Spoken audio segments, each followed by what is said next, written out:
High on the Tibetan plateau, Chirus roam free, oblivious to the tapestry of danger, steadily weaving up to their highlands.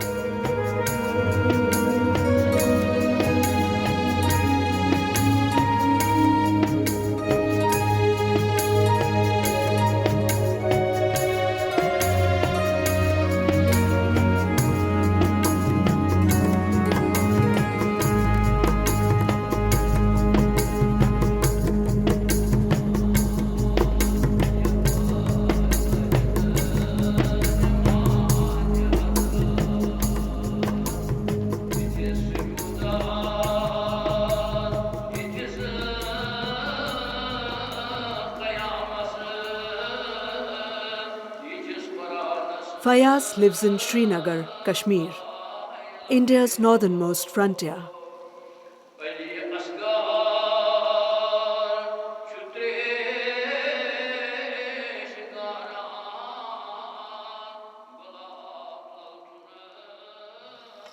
Fayaz's is a family of master weavers. Once famed as makers of Shahtoosh shawls. They were elite among Kashmiri weavers, known for their highly evolved skill and nimble craft honed over 6 centuries.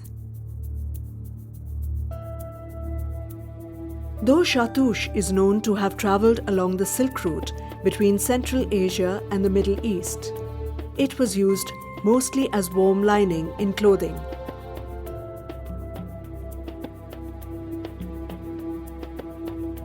It is only in Kashmir that the weaving community evolved a process to transform this wool into a fabric as fine as art.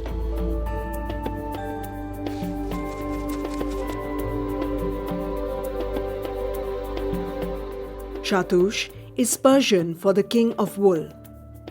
Its extraordinary fibre is just 1/5 the width of human hair.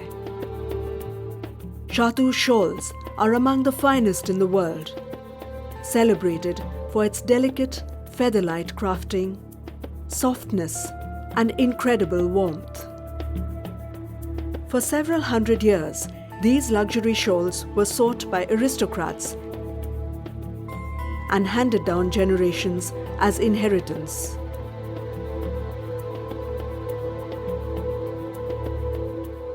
Till the late 1980s, Shahtoosh shawls continued to be a status symbol not only in high society India, but increasingly across the world.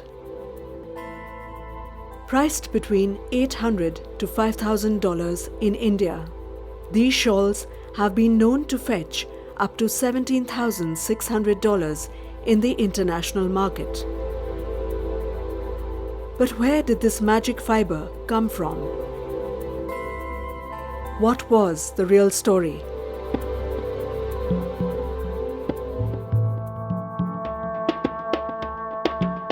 Tibetan antelopes or Chiru are found only on the Tibetan plateau, extending partly into a small area of Ladakh in India.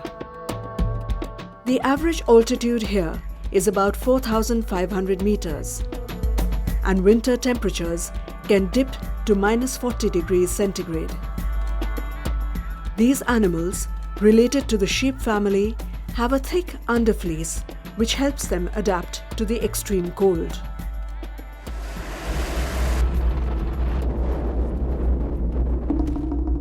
It is this undercoat that the world was after.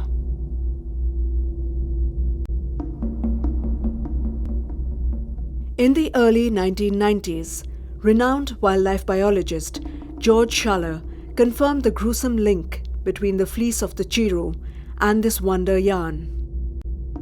At the time, up to 20,000 were found slaughtered on remote Tibetan slopes.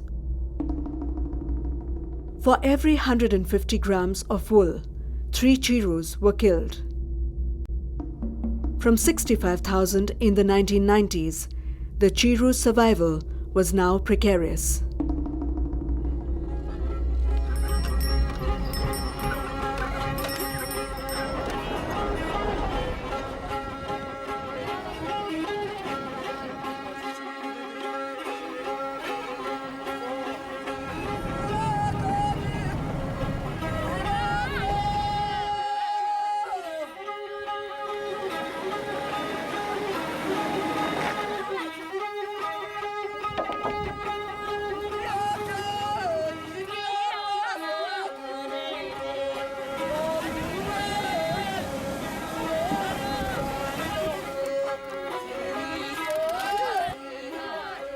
In 2000, a 4-member team from the Wildlife Trust of India did an undercover investigation in Tibet.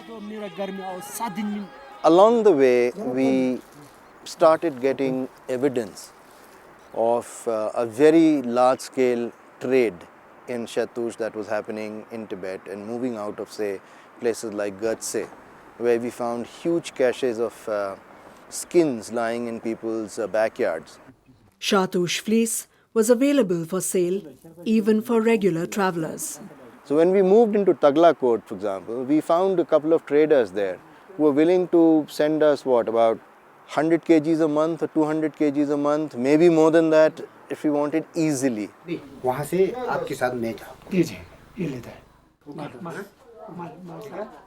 A lot of skins coming in from India to Tibet, for example, otter skins were going in there, and we could see in a huge market skins being sold.